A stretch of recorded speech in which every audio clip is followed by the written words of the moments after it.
Hello everyone, welcome to my YouTube channel learn with SF. आज हम बहुत ही important topic के बारे में बात करने वाले हैं, जो कि हमारे सीटेट एग्जाम्स।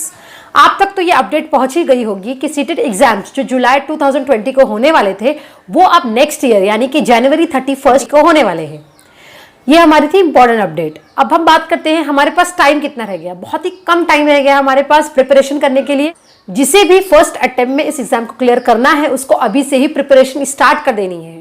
कि मैंने क्वालिफाई किया है इस सीटेट एग्जाम्स को। 2015 में मैंने दिया था पेपर 2, जिसमें मुझे मिले 101 मार्क्स।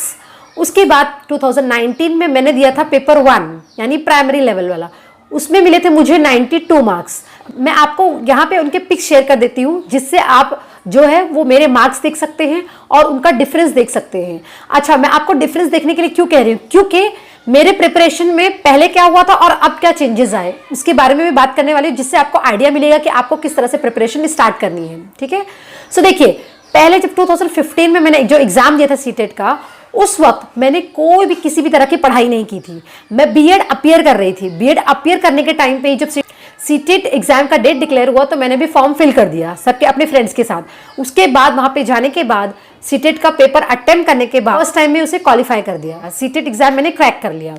उसके बाद फिर 2019 में मैंने सोचा पेपर 1 देने के लिए, और उसको भी मैंने फर्स्ट अटेम्प्ट में ही क्रैक कर लिया। तो इस तरह से मैं अपने एक्सपीरियंस के बेसिस पे आपको कुछ टिप्स देना चाहती हूँ, जिसके थ्रू आप जो है वो अपना प्रिपरेशन स्टार्ट कर सके और सक्सेस हासिल कर सके इस सीटेट एग्जाम में। तो चलिए हम बात करते हैं आज उन टिप्स के बारे में जिसके लिए मैंने ये वीडियो बनाया है। टिप नंबर 1, आपको क्या करना है, प्रीवियस ईयर के जितने भी क्वेश्चन पेपर्स हैं उनको सॉल्व करना शुरू करना है।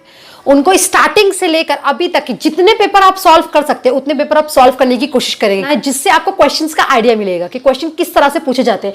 क्योंकि इस एग्जाम में डायरेक्ट क्वेश्चंस नहीं पूछे जाते। फॉर एग्जांपल, एक पैवलव की थियरी के बारे में बताती हूँ आपको। पैवलव की थियरी नहीं पूछेगी कि उसकी थियरी क्या थी या किसने ये थियरी निकाली। आपको ये पूछेगा कि आप किस तरह से उसको अपने टीचिंग मेथोडोलॉजी में या फिर बच्चों के डेवलपमेंट के लिए यूज कर सकते हैं। इस तरह से क्वेश्चंस आते हैं। सो आप पहली चीज क्या करने वाले हैं, क्वेश्चन के पैटर्न को समझना है कि क्वेश्चन किस तरह से ट्विस्ट होके आ सकता है, किस तरह से क्वेश्चन आ सकता है। पहला टिप था कि आपको क्या करना है, क्वेश्चन पेपर्स को सॉल्व करना है। दूसरा, आप जो है वो सिर्फ प्रिसाइज जो चीजें हैं उनको ही पढ़ने वाले हैं। आपको ये नहीं करना है कि बहुत सारी बुक्स आपने खरीद के रख ली या बहुत सारी जो आपके पास स्टडी मटेरियल हो गए, फिर उसमें कंफ्यूज हो गए कि कौन सा इंपॉर्टेंट है कौन सा इंपॉर्टेंट नहीं है। तो आपको एग्जैक्ट चीज जो है वो निकालनी है। जैसे मैं पहले आपको बताती हूँ कि पेपर में कौन कौन से सब्जेक्ट्स होते हैं, पेपर 1 में कौन कौन से सब्जेक्ट्स है, पेपर 2 में कौन कौन से सब्जेक्ट्स हैं, और उन सब्जेक्ट की पढ़ाई आपको करना कहाँ से है, इस बारे में पहले मैं बात कर रही हूँ। आप इसे ध्यान से सुनिए। पेपर 1 मैं इसका एक स्क्रीन पे भी शो करने वाली हूँ कि किस तरह से, देखिए स्क्रीन पे आप देख सकते हैं कि कौन कौन से सब्जेक्ट्स होते हैं, कितने मार्क्स के लिए होते हैं और कितना टाइम आपको देना है हर एक सब्जेक्ट के लिए। तो पेपर 1 में जो सब्जेक्ट होगा पहला होगा वो चाइल्ड डेवलपमेंट एंड पेडागोजी होगा, जो कि होगा 30 मार्क्स के लिए और 30 क्वेश्चंस ही आएंगे। एमसीक्यूज आते हैं, मतलब कि मल्टीपल चॉइस क्वेश्चंस। अगर आपने पहले ये अटेम्प्ट किया होगा तो आपको ये पता होगा, जिसको नहीं पता वो सुन लीजिए कि यहाँ पे आते हैं एमसीक्यूज, मतलब आपको ऑप्शंस मिलते हैं, उन पे टिक करना होता है। तो जो पहला सब्जेक्ट है पेपर 1 का वो है child development and pedagogy, 30 marks के लिए 30 क्वेश्चन का। ड्यूरेशन भी आपको 30 मिनट्स ही देना है, उससे ज्यादा बिल्कुल भी नहीं देना है।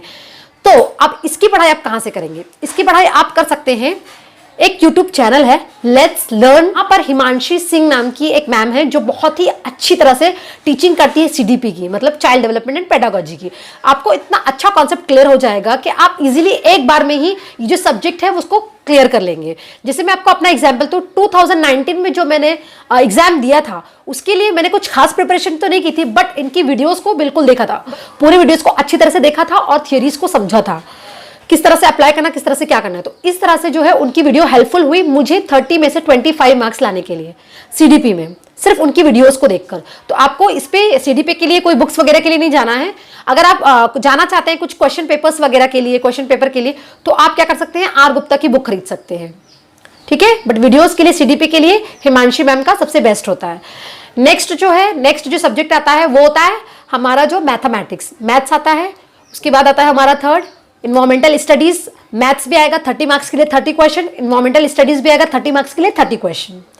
ये हो गया हमारा।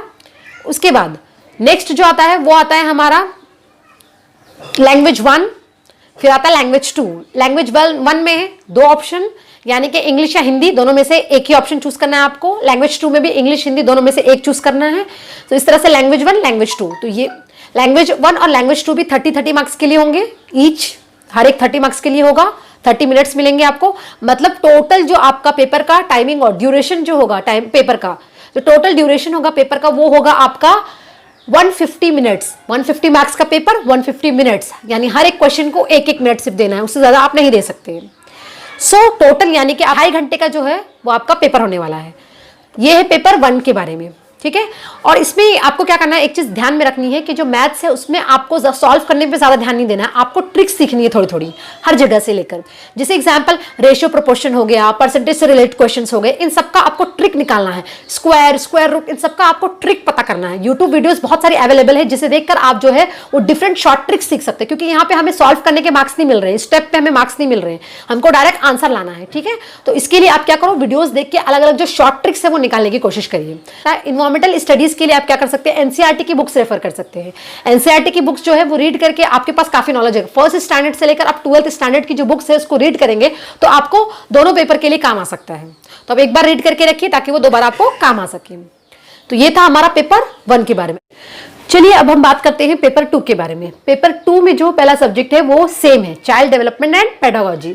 इसके लिए भी आपको क्या करना है, लेट्स लर्न की हिमांशी मैम की जितनी भी वीडियोस हो उसको अच्छी तरह से देखना है, उनकी थियरीज को समझना है, उसको रियल लाइफ में जो प्रैक्टिकली कैसे यूज करना है उन थियरीज को, उसके बारे में आपको अंडरस्टैंडिंग इसकी पूरी तरह से मिल जाएगी वो वीडियोस देखने के बाद। पेपर 2 में जो पहला सब्जेक्ट है वो सेम है पेपर 1 की तरह, चाइल्ड डेवलपमेंट एंड पेडागोजी, जो आएगा 30 मार्क्स के लिए और आपको टाइम मिलेगा 30 मिनट्स का और 30 क्वेश्चंस होंगे, ठीक है। नेक्स्ट जो होगा वो होगा हमारा लैंग्वेज 1। लैंग्वेज 1 में इंग्लिश या हिंदी दोनों में से एक चूज करना है। लैंग्वेज 2 में हिंदी या इंग्लिश दोनों में से कोई एक चूज करना है, ठीक है। तो ये भी ईच जो आएंगे वो 30 मार्क्स के लिए आएंगे, 30 क्वेश्चंस होंगे, टाइम भी 30 मिनट्स ही आपको देना है। नेक्स्ट जो है वो है हमारा जो 4th 1 होगा वो होगा हमारा ऑप्शंस में, यानी कि अगर हम साइंस वाले स्टूडेंट हैं, हम चाहे तो मैथ्स और साइंस ऑप्शन में ले सकते हैं या फिर सोशल स्टडीज का ऑप्शन में। सोशल स्टडीज में हमें सब पढ़कर रखना है, history, geography, political science, economics, इन चारों सब्जेक्ट की अच्छी तरह से पढ़ाई करनी है। और मैथ्स और साइंस वालों को तो मैथ्स और साइंस के बारे में पढ़ाई करनी है। सो इस तरह से ये जो क्वेश्चंस होंगे ये दोनों में से कोई एक आपको लेना है, या तो आप मैथ साइंस ले रहे हैं या तो आप सोशल स्टडीज ले रहे हैं। तो ये होगा आपका 60 मार्क्स के लिए 60 क्वेश्चन, और जो टाइम लिमिट भी होगा उसको भी आपको 60 मिनट्स ही देना है। यानी कि 1 घंटा आप क्या करने वाले हैं, सिर्फ अपने सब्जेक्ट रिलेटेड देने वाले हैं, सब्जेक्ट रिलेटेड कंटेंट्स को देने वाले हैं। तो यहाँ पे ये कंटेंट के लिए आप 1 घंटा दे रहे हैं और बाकी जो है आप 30 मिनट्स देकर अपने जो टाइम है उसको डिवाइड कर सकते हैं। पेपर जो है वो आपका बाइलिंगुअल होगा, बाइलिंगुअल मतलब 2 लैंग्वेजेस में होगा, एक तरफ इंग्लिश में होगा, एक तरफ हिंदी में होगा। एक तरफ जो प्रिंट होगा पेपर का वो इंग्लिश में होगा, एक तरफ क्वेश्चंस जो होंगे वो हिंदी में होंगे। सो इस तरह से आपका ये पेपर आने वाला है। ये देखिए लैंग्वेजेस में जो है वो कॉम्प्रिहेंशन ज्यादा आते हैं, यानी कि पैसेज आते हैं और उनके क्वेश्चन आंसर्स आते हैं। तो आपको क्या करना है, ज्यादा से ज्यादा प्रैक्टिस जो करना है वो पैसेजेस को लेकर करना है, क्योंकि पैसेजेस में है जो सब आ जाते हैं, एंटोनिम्स सिनोनिम्स आ जाते हैं, ग्रामर पार्ट भी आ जाता है, फिर आपका क्वेश्चन आंसर्स भी आ जाते हैं। सो इस तरह से आप क्या करेंगे, कॉम्प्रिहेंशन जो है ये पहले करेंगे, पैसेजेस को ज्यादा से ज्यादा पैसेजेस को सॉल्व करेंगे, चाहे वो हिंदी के हो चाहे वो इंग्लिश के हो। आपको ये नहीं करना है कि पूरा ध्यान सिर्फ ग्रामर पे लगा देना है, आपको ज्यादा अपना टाइम जो है वो कॉम्प्रिहेंशन पे देना है। हाँ, ग्रामर भी पढ़ना, ग्रामर के इंपॉर्टेंट टॉपिक्स होते हैं उनको आपको कवर करना है, जैसे चेंज द वॉइस हो गया, डायरेक्ट इनडायरेक्ट स्पीच हो गया, डिग्री ऑफ कंपैरिजन हो गया, इन सब चीजों को क्या करना है, आपको कवर जरूर करना है। इसी तरह से हिंदी के भी जो व्याकरण होते हैं, जो हमारे विरुद्धार्थी शब्द, विशेषण, अव्यय, सब चीजों पे भी आपको ध्यान देना है। सो इस तरह से आप लैंग्वेज का जो है प्रिपरेशन कर सकते हैं। नेक्स्ट आपका आता है सब्जेक्ट रिलेटेड जो कंटेंट होता है। एनसीईआरटी की बुक्स को पढ़कर भी आप काफी कुछ सीख सकते हैं। आप ले रहे हैं सोशल स्टडीज वाला पार्ट, तो उसके अंदर आपको जो इंपॉर्टेंट इवेंट्स हुए हिस्ट्री के उसको याद रखना है, उनके डेट्स को याद रखना है, और उसके बाद इंपॉर्टेंट जो पर्सनालिटीज है उनको याद करना है। Ancient history, medieval history, modern history, इन तीनों के बारे में जानकारी रखनी है। अगर आप पहले से ये सब्जेक्ट पढ़ते आ रहे हैं तो आपके पास पहले से ही काफी कुछ जो नॉलेज होगी, सिर्फ आपको उसको क्या करना है, अपने नॉलेज को अपग्रेड करना है। वो कैसे करेंगे, क्वेश्चन पेपर सॉल्व करके। सो पहला जो मैं आपको बोल सकती हूँ जो सबसे इंपॉर्टेंट चीज है वो है क्वेश्चन पेपर्स को सॉल्व करना। क्वेश्चन पेपर्स जो है प्रीवियस ईयर्स के आप जितना ज्यादा सॉल्व करेंगे उतना ज्यादा आपको आइडिया मिलते जाएगा कि जो पेपर है वो किस तरह से आ सकता है, किस तरह से क्वेश्चंस ट्विस्ट होके पूछे जा सकते हैं। सो सबसे इंपॉर्टेंट चीज क्या करनी है, आपको क्वेश्चन पेपर्स को जरूर सॉल्व करना है। और सेम टिप्स भी जो है वो मैं देना चाहूंगी मैथ्स और साइंस सब्जेक्ट लेने वालों को कि आपको क्या करना है, अपना फिजिक्स, बायोलॉजी, केमिस्ट्री, ये सब चीज़ों को स्ट्रॉन्ग करना है, मैथ्स को स्ट्रॉन्ग करना है। स्ट्रॉन्ग करना मतलब कि क्या करना है, आपको जो भी आपके पास नॉलेज है, जो प्रीवियस नॉलेज आपने पढ़ी, अभी तक आप पढ़ते आए जिसके बारे में, उसको वापस से रिकलेक्ट करना है। कई बार ना पेपर में ये प्रॉब्लम आती है कि मैथ्स में जो ज़्यादा टाइम देने की वजह से हमारा जो बाकी पार्ट है वो छूट जाता है। तो आप ये काम कर सकते हैं कि पहले क्या करिए, आपको जो क्वेश्चंस आ रहे हैं पहले उनको अटेम्प्ट कर लीजिए, उसके बाद बचा मैथ्स, उसको सॉल्व करिए, फिर उसके आंसर्स को लिखिए। सो इस तरह से जो है वो क्या कर सकते हैं, आप अपने एक स्ट्रेटेजी प्लान कर सकते हैं, टाइम दे सकते हैं कि ये सब्जेक्ट को मैं इतना टाइम देने वाला हूँ, ये सब्जेक्ट को मैं इतना टाइम दूंगा। इस तरह से एक प्रॉपर स्ट्रेटेजी से जो फर्स्ट अटेम्प्ट में ही वो क्लियर कर सकते हैं। ये इतना बड़ा टास्क नहीं है कि हम इतने डरे हुए होते हैं कि सीटेट एग्जाम हमारा कैसे जाएगा, हम कैसे पास करेंगे, हम बहुत पैनिक हो जाते हैं। हमें ये सब बिल्कुल भी नहीं करना है, एकदम शांतपन से, एकदम एक प्रॉपर प्लानिंग के साथ, एक नीति के साथ, एकदम अच्छे तरीके से क्या करना है, प्रिपरेशन स्टार्ट करना शुरू कर देना है। मगर हाँ, मेरे पेपर वाले पार्ट को मत भूलिएगा, पेपर आपको सॉल्व करना ही करना है। अगर आपको किसी भी तरह का सीटेट से रिलेटेड कुछ डाउट है, सब्जेक्ट्स को लेकर, सिलेबस को लेकर, पोर्शन को लेकर, तो आप कमेंट सेक्शन में जरूर लिखिएगा। मैं कोशिश करूंगी कि आपका ये सब डाउट जो है वो क्लियर कर सकूं। अगर आपको मेरा ये वीडियो यूजफुल लगा, या आप किसी ऐसे पर्सन को जानते हैं जो सीटेट एग्जाम देने वाला है या बहुत ही ज्यादा कंफ्यूज है, तो आप मेरा ये वीडियो उसको शेयर जरूर करिएगा। अगर मेरा वीडियो पसंद आया तो लाइक करिए, शेयर करिए, कमेंट करिए, और हाँ, सब्सक्राइब करना बिल्कुल मत भूलिएगा। Thanks for watching everyone.